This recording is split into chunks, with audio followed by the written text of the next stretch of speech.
Hello YouTube. I've been kind of busy, so I haven't done a video in a while.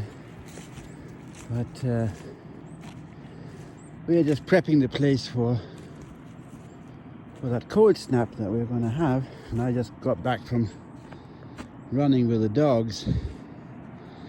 And on my way, I harvested the last few radishes that we have. And I also found a log that had a bunch of these guys. Ellie had a bunch of these guys on it. Oyster mushrooms. So I'm going to fry up some meat tonight. Probably pork and mushrooms with a few onions in it. Quick stir fry. And what we've done, I went and got some isinglass. You know, the stuff that you use for boat canvas, window panels, and that sort of stuff. Hang on. Oh, there's firewood ready for the cold snap. And with this isinglass, you probably can't even see it from here, I surrounded the chicken run. Because we're supposed to have wind chill temperatures that are sort of way below zero. And my girls and boys are really not used to that sort of stuff. So I got, you can just about see the reflection here, fairly sturdy stuff. It's I don't know, about 0.5 millimeter thick. It's not just like plastic tarp, it's proper stuff, and it'll keep the, obviously we've still got the chicken wire in here, but it'll keep the wind out of the place. And we put that up yesterday, and we've got this bar in here that they sit on over the day, and lo and behold, last night 8 of them stayed out here. They were enjoying the view, I guess.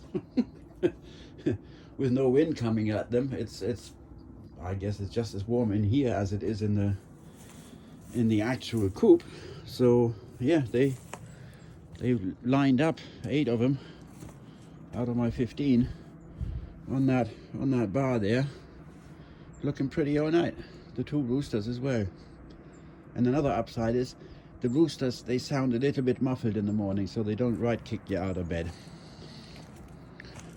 And yesterday was the only day that I could get an excavator rented out, so I took advantage of it and I dug out the hole and ditch and all that sort of stuff for the for a septic tank. Obviously that is going to come to a full stop right now, but the hole is there, so now I can throw the tank in and the plumbing and all that sort of stuff when the temperature get a bit more moderate. That noise there in the distance, that's a drill rig. The guy built a couple of houses on top of the ridge way over there, and they're trying to find some water, so they've been drilling for the last 4 days like crazy to try and get him a well sorted out. I mean, here where I am, and which is a couple of 100 feet lower than that lot, my neighbor, he found water at 380 feet. So I don't know how how deep they have to drill. They probably find oil before they find water. Ellie, get off there. Oh, she's loving that dirt pile. Yeah, that little girl has grown a lot. She was 15 pounds when we got her, like, I don't know, 6-7 weeks ago. And she's 39 now. She'll be past the 40-pound mark come Christmas. Are you a mountain goat, Ellie? Ellie, come here. Come on, girl. You don't need to make those piles any smaller. She's having a ball. Anyway, that's it so far. I'll get back to you after the cold snap. I've got to kind of winterize the boat. The downside of living on a boat that's on land, our water lines, they are inside the hull, running around about there, right? And that's behind all the cabinets and stuff like that in the kitchen and in the dining area down there, and then it goes behind the bathtub, which is kind of glued in, so I can't get to those pipes, which is a problem because the hull is made out of aluminum, which conducts cold and heat pretty good. So anything that is below 12 degrees, we found, the water pipes freeze up.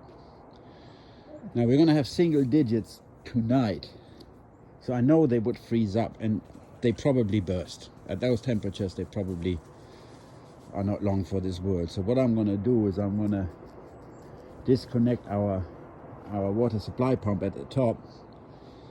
The pipe that comes down to here, that's underground. That's fine. That's 2 feet in the ground. That'd be all right. But then the hoses inside the boat, not so much. So I'm going to blow that all through with compressed air, get all the water out. They're going to freeze up anyway, so we're going to be without water for a couple of 3 days in any event.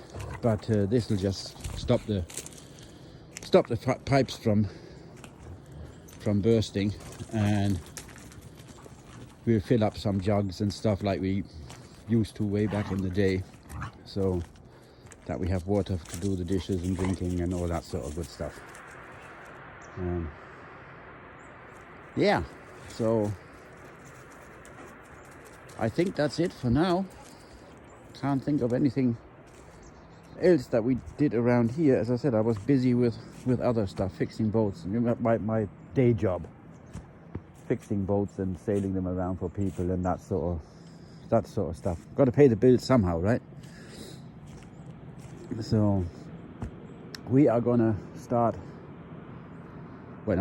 finish the winterizing part, and I'll probably see you either through or after the cold snap. If I get really bored, I'll screw the studs into the tires on that beast, and if the weather is icy and snowy more than usual here, then with the studs in, I can go pretty much anywhere, and then I'll take the phone or camera with me and go for a spin. Otherwise, we're just going to hang out here for the next 3 or 4 days, play with the dogs and keep the fire going, I guess. So you guys take care, and I'll see you later. Stay safe, don't slip, don't break your butts. All right, bye for now.